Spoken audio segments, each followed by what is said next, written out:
자다가 깰 때가 되었습니다. 올해 전도회는 9월 23일부터입니다. 그리고 오늘은 95일 전입니다. 자다가 깰 때가 벌써 되었습니다. 이제 일어나시기 바랍니다. 첫 시간에 우리는 왕이신 나의 하나님이라는 제목으로 말씀을 나눴습니다. 하나님의 명령을 타인에게 떠맡기려는 정신으로 이스라엘은 왕을 구했죠. 두 번째 시간, 영원구원의 사명을 목사와 소수의 신자들에게 떠넘기고 있는 오늘날의 교회의 배교에 대해서 살펴봤습니다. 그리고 이 교회를 깨우기 위해서 하나님 자신에게 너무나도 치욕스럽고 불명예스러운 반역의 기록을 성경에 기록해 두셨던 하나님의 마음, 그것도 생각해 보았습니다. 대사명에 협력하지 않고 있는 교회의 모습, 그리고 이 책임은, 하나님께 불충성한 책임은 목회자와 신자 똑같은 책임이 있다는 것입니다. 목회자는 안 하면 안 되고 신자는 안 해도 된다가 아니라, 정창 목사의 파송이 성장의 침체로 이어졌던 우리 재림교회 역사도 살펴봤고요. 그 원인이 어디에 있었냐면 바로 목사가 교회에 파송되자마자 신자들이 그 목회자를 의존하고 일에서 손을 뗐기 때문이다 라고 이 말씀을 드렸습니다.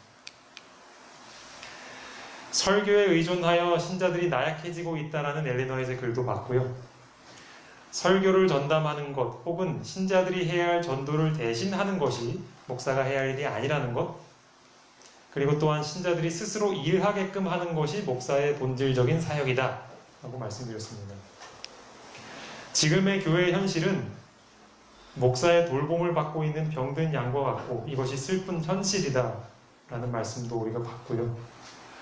우리는 의존하는 대신에 스스로 짐을 지도록 가르치는 것이야말로 담임 목사가 해야 할 진짜 역할이라는 것도 말씀을 드렸습니다. 이제 오늘은 그 마지막 시간입니다. 오늘의 제목은 다시 십자가에 게으름. 여기 이 말씀을 좀 함께 잘 보시기 바랍니다. 목사가 신자들에게 줄 수 있는 최대의 도움은 무엇일까요? 신자들에게 줄 수 있는 최대의 도움은 곧 저들에게 하나님을 위하여 일하라고 가르치는 것이요, 목사들을 의존하지 말고 하나님을 의지하도록 가르치는 것이다. 저들로 그리스도께서 일하신 것처럼 일하기를 배우게 하라. 저들로 그리스도의 일꾼의 군대에 참여하여 그를 위하여 신실한 봉사를 하게 하라. 여러분, 제가 여러분들에게 드릴 수 있는 가장 큰 도움이 뭐라고 했는지 기억나십니까? 목사 대신에 직접 하나님을 의존하도록 가르치는 것이 제가 여러분에게 드릴 수 있는 최대의 도움이랍니다. 각자가 그리스도의 군인임을 상기시키고 봉사하게끔 하는 것, 다시 말해서 신도들이 목회자를 의존하지 않는 교회가 되도록 하는 것이 제가 해야 할 진짜 역할이랍니다. 그럼 이렇게 또 의문을 가지시는 분들이 계실지 몰라요. 아니, 먹고 사느라 정말 힘들어서 죽겠다는 소리가 막 나오는데 그런 성도들의 일을 대신 해주는 목사님이, 그런 목사님을 하나님께서도 기뻐하지 않으시겠냐고. 그리고 이제까지 우리는 그런 목사님을 참 목자로 알고 칭찬하지 않았습니까? 이렇게 물어볼 수 있을 것입니다. 그러면 이런 대답을 좀 드릴 수 있겠습니다. 이건 역시 엘렌 화이트의 글에 있는 이야기입니다. 한 제분소 주인이 있었는데 하루는 공장에 들어가 보니까요, 자기가 고용한 공장장이 간단한 기계를 고치고 있었어요. 그런데 그 자리에서 일을 하고 있어야 하는 직원들은 아무 일도 하지 않고 공장장이 기계를 잘 고치고 있나 팔짱을 끼고 보고 있는 거예요. 그러니까 주인이 이 상황을 가만히 보고 이제 상황을 파악을 해봤어요. 직원들도 불러서 물어보고, 그리고 이제 공장장을 불렀어요. 그리고 퇴직금을 주면서 사직을 시켰습니다. 그러니까 공장장이 이의를 제기했습니다. 아니, 왜 이렇게 성실하게 일하는 나를 사직 처리하시는 거냐? 그랬더니 주인이 이렇게 대답을 했습니다. 나는 그대로 하여금 6사람을 감독하게 하려고 그대를 채용하였는데 내가 보니 6사람은 놀고 있고 그대 혼자만 일하고 있으니 그것은 6사람 중 누구도 그와 같이 할 수 있는 것이다. 그러니까 아까 공장장이 고치고 있었던 그 기계 고치는 일을 공장장만 할 수 있는 게 아니라 직원도 할 수 있었던 일이에요. 그런즉 나는 그대로 하여금 6사람에게 노는 법을 가르치게 하려고 7사람의 삭슬 줄 수는 없다라고 하였다. 여러분, 이 주인의 말이 맞습니까? 그렇죠? 6사람이 할 수 있는 일을 하게 하려고 7사람의 삭슬 주는 것, 주인의 입장에서는 큰 손해잖아요. 여러분, 비록 신자들에게는 칭찬받을지 모르나 교회의 주인이 되시는 하나님께서는 성도들의 일을 도맡아 대신하는 목사를 해고시키실 것입니다.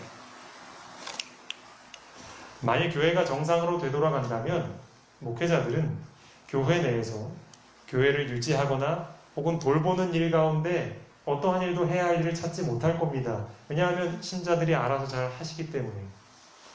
그럼 목사는 어디로 가서 뭘 해야 할까요? 많은 목사들은 교회가 세워져 있지 않은 선교와 개척의 현장으로 나아가야 하겠습니다. 그렇게 될 때 목사들은 파송된 개척지와, 그러니까 목사들이 파송된 개척지, 거기서 열심히 막 복음의 불모지에서 일하고 있겠죠? 그리고 목사가 남겨둔 기존 교회, 이 두 교회가 모두 성장하게 된다고 나와 있어요. 반드시 그렇게 됩니다. 왜냐하면 그것은 공식이기 때문에 그래요. 반드시 그렇게 됩니다. 그럼 이런 질문을 안 할 수가 없죠. 왜 이 시대에는 이런 일이 일어나지 않을까요? 왜 목사들은 교회에 매여 있고 선교지에 가서 일을 하고 있지 못할까요? 사람들은 도처에서 하나님의 교훈에 반대되게 행하고 있다. 순종에 따르는 십자가를 지는 일을 피하고 싶은 욕망에서 심지어 교회들까지도 하나님의 율법이 변경되었거나 폐하여졌다는 큰 배교에 가담하고 있다. 여러분, 기억을 더듬어 보시기 바랍니다. 이스라엘이 왜 왕을 구하는 배교의 길을 선택했습니까? 쉽게 얘기하면 하나님의 명령에 순종하고 싶지 않아서예요. 오늘날 교회도 지금 같은 정신으로 같은 선택을 하고 있는 것입니다. 여러분, 전도는요, 복음 사업은 죄인의 본성과는 조화가 되지 않습니다. 그러니까 쉽게 얘기하면 죄인의 본성을 가진 사람은 이걸 하고 싶지 않아요.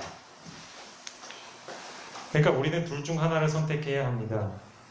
내 자아를 부인하고 하나님의 명령에 순종하든지, 아니면 하나님의 사명을 거절하고 내 본성을 따라 배교하든지.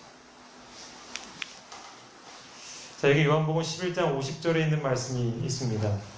한 사람이 백성을 위하여 죽어서 온 민족이 망하지 않게 되는 것이 너희에게 유익한 줄을 생각지 아니하느니라. 여러분, 지금 이 이야기는 누가 한 이야기인지 혹시 아세요? 혹시 누가 한 얘기인지 아세요? 이거 예수님 당시의 대제사장이었던 가야바가 한 말입니다. 당시의 사내들이는 밤샘 회의 중이었습니다. 그 당시의 주요 안건은 예수님 사형 안건이에요. 근데 이걸 예수님 죽이자는 결의를 이제 해야 이제 그들의 의도에 맞는 건데, 그들도 종교인들이잖아요. 성직자로. 그러니까 드러내놓고 그것을 결의를 하는 게 어려웠습니다. 매우 어려웠어요.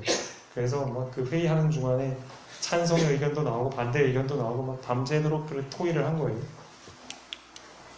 이제 곧 날이 새고 더 이상 지체되면 안 되었던 상황이었습니다. 그때 의장이었던 가야바가 이런 말을 한 거예요. 한 사람이 백성을 위해 죽어야 한다. 다시 말해, 다수의 안녕을 위해서 소수인 한 사람이 희생해야 합니다. 여러분 어때요? 이 말 굉장히 합리적인 것처럼 보이죠? 그렇죠? 한 사람이 좀 희생해서 많은 사람이 평안해질 수 있다면 그거 굉장히 좋아 보이는 일이잖아요. 결국 이 말을 듣고 사내들이 사형을 결의하게 됩니다. 그런데 바로 여기서 세상에서 가장 비열한 정신과 가장 위대한 정신이 대조되고 있는 것입니다. 여러분, 세상에서 가장 비열한 정신이 무엇일까요? 다수가 손해보지 않으려고 한 사람을 희생시키는 것입니다. 그렇다면 가장 위대한 정신은 무엇입니까? 다수를 위해서 한 사람이 기꺼이 희생하려는 것입니다. 바로 이러한 두 정신이 만나서 생긴 사건이 우리가 잘 아는 예수님의 십자가 사건이에요. 자, 예수님께서 죽으신 이유, 여러분들 이거 많이 들어보셨죠? 모든 인류를 죄에서 구원하시기 위해 예수님께서 고상하고 위대한 사랑으로 이 일을 하신 겁니다. 그런데 다른 측면에서 보자면 왜 예수님은 죽으셔야 했나? 많은 사람들이 자기가 져야 할 십자가, 자기가 해야 할 희생을 지지 않으려고 그것을 한 사람에게 떠넘기는 것입니다.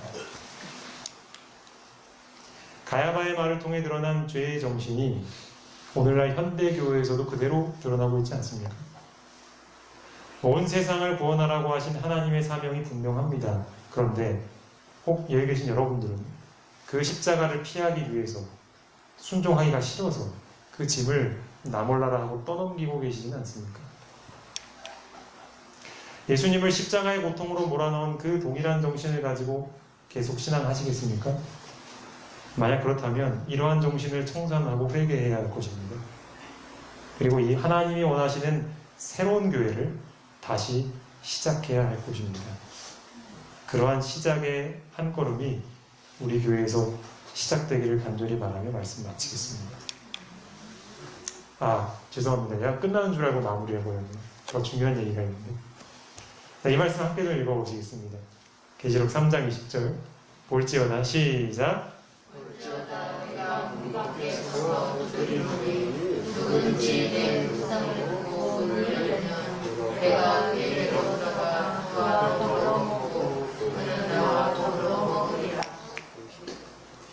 우리가 이 말씀을 읽을 때 보통은요, 예수님이 아직 예수님을 믿지 않는 사람들의 마음에 다가가셔서 그 사람 문이 열릴 때까지 이렇게 기다리고 계신다는 그런 아름다운 장면으로 묘사를 하잖아요. 그런데 우리가 문맥을 잘 읽어보면요, 사실은 직접적인 의미는 그게 아니에요. 누구한테 하신 기별이냐면 라오디기아 교회에게 하신 기별이에요. 자, 그럼 생각을 한번 해보세요. 지금 이 시대의 교인들이 마땅히 각자의 마음의 왕자에 계셔야 할 예수님을 지금 문 밖에 내어 쫓은 상태를 보여주고 있는 거예요.